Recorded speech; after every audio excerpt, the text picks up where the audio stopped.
Good morning, I'm WaywornWyrm, and welcome to my channel. And welcome to Hoard of the Dragon Queen, Episode 8, The Duel. About half an hour, Flintfinder rejoined the group, and Governor Nighthill with a grim expression on his face and a cloth between his hands as he finished drying them. I've learned a couple of things. Firstly, this is not the only community they've attacked. They've been looting communities all around the Greenfields. Greenest is just the largest one they've hit. They are a part of the Cult of the Dragon, and are apparently collecting this loot for the great hoard that will usher in the reign of the Queen of Dragons. Not sure what that means, but it doesn't sound good. Also, they apparently have a clutch of eggs under heavy guard in a cave at their camp. Governor Nighthill looked over at the scene of the burning town, deep in thought for a minute. That is not good news, friends. The Cult of the Dragon is a cult that has been generally fixated on creating Draco-liches and other undead dragons.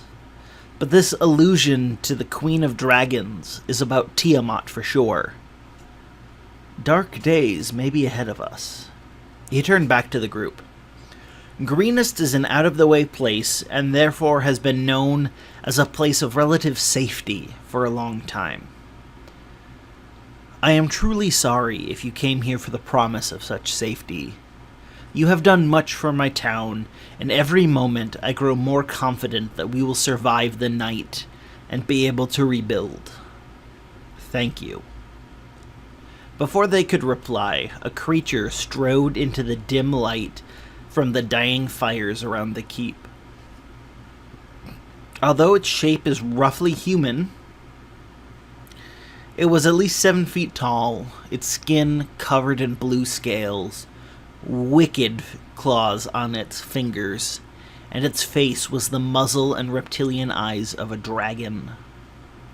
The creature stopped about 80 yards from the main gate where the group had gathered, and scanned the walls. A line of kobolds fanned out behind it. With their spears, they prodded 4 human prisoners into the dim light. A woman, a teenage boy in a blood-soaked tunic, and 2 children.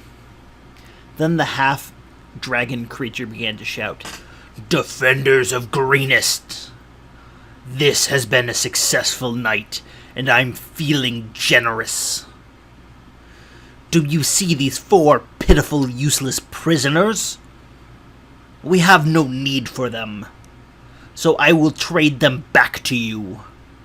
Send out your best warrior to fight me, and you can have these 4 in return." At that moment, one of the guards gasped and started rushing toward the stairs down to the ground. Escobert the Red slammed into him from the front, the dwarf's arms wrapping around the man and holding him back. "What are you doing, Sergeant?" The sergeant began to almost cry. That's my sister and her children. I need to make sure they're safe."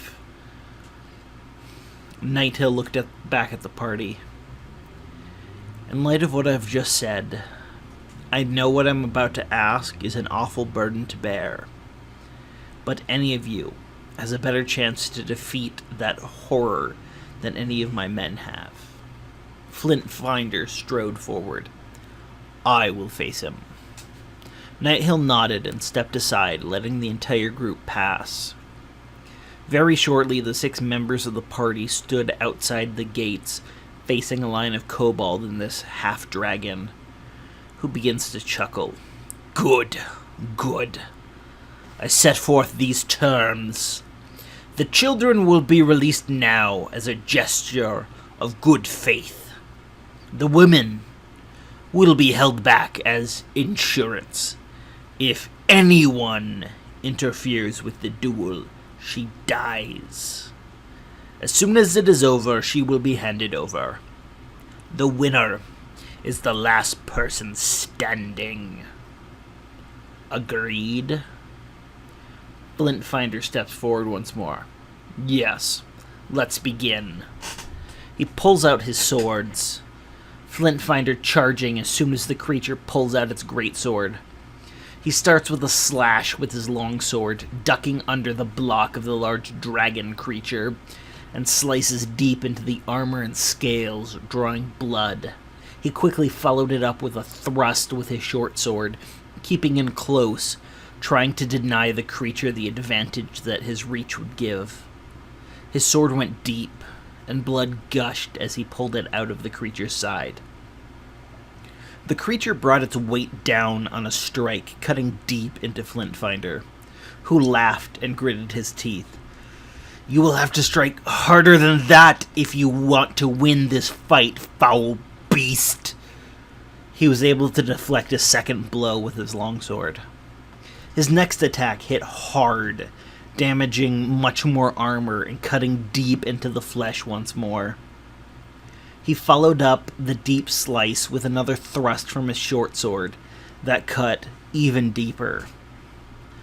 Flintfinder then took a moment to reach deep into himself and roared with the fury of the avalanches he grew up in and threw himself back onto his opponent before the half-dragon could react. He jammed his longsword deep into the dragon and watched as he collapsed before pulling it out and standing over his defeated but still living foe. As he stood there heaving, the kobolds rushed forward, pushing him back with the points of their spears, as a couple of them stopped over their boss and the others closed in defensively around them. They then began to quickly retreat, leaving the woman as they left. Flintfinder continued to stand there, looking out at the burning town, and he noticed that the cultists and the mercenaries and bandits they had brought with them were all beginning to orderly retreat.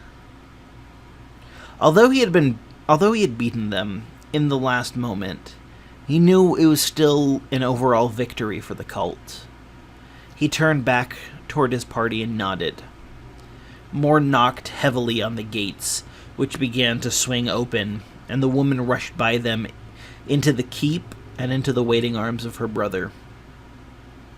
They walked into the keep to cheers and the beginning of a celebration as the guards on the walls began calling down that the invaders were in full retreat. There was much to mourn and much to rebuild, but tonight there was the celebration of surviving. At least for the people of Greenest. Without a word, the party walked back into their small room. As soon as the door was closed, Garrett spoke up. We survived. Yes, that we did, Flintfinder agreed. Not by much, though, Tess countered. You won that fight, and that is a feather in our cap, and we kept the worst from happening. But if they were determined, we would have lost. I believe that they had already decided to retreat before the duel, and that was just one last attempt to demoralize us. We slightly thinned out their numbers, but not by much. We injured, but not fatally, one of their leaders.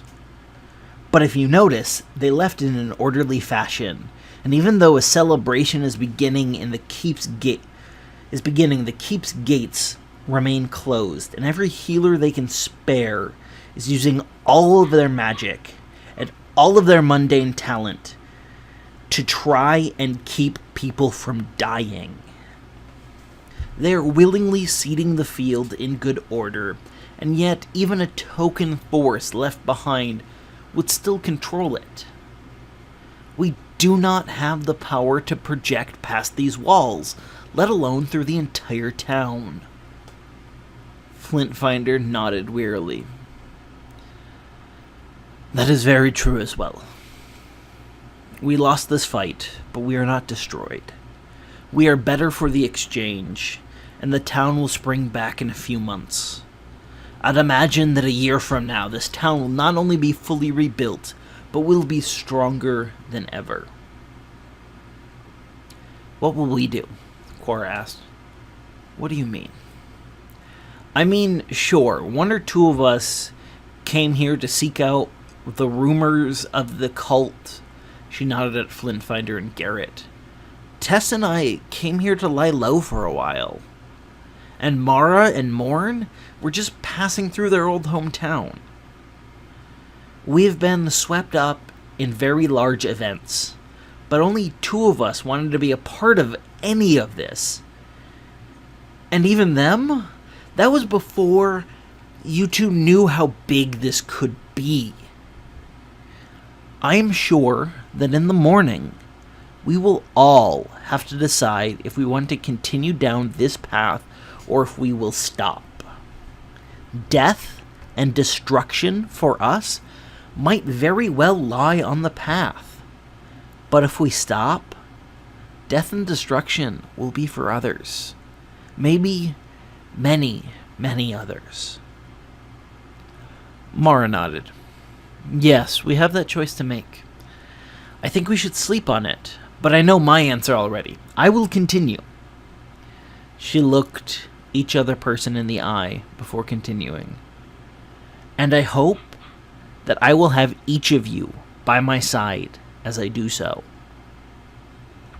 Thank you so much for listening to Hoard of the Dragon Queen, Episode 8, The Duel. Make sure you tune in again in 2 weeks for Episode 9, which will be starting Part 2 of this story. And make sure you tune in tomorrow for the next episode of the Monster Manual Backward. Thank you.